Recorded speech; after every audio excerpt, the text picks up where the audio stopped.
Hey guys, welcome back to Total Tech. In today's video, I'm going to take you through a step-by-step process on how to recover deleted WhatsApp messages on any Android phone without backup. It's pretty quick and easy, so let's jump right in.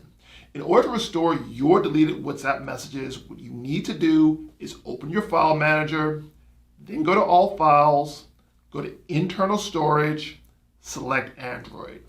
Then go down to Media, scroll down and click on this option, com.whatsapp. Next, go to WhatsApp, go to Databases and select all these files. Once you've selected all these files, click on Copy. Now go back to the previous folder and click on Backups.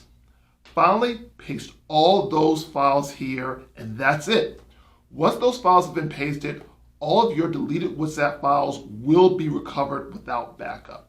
I hope you guys enjoyed this video and I will see you next time.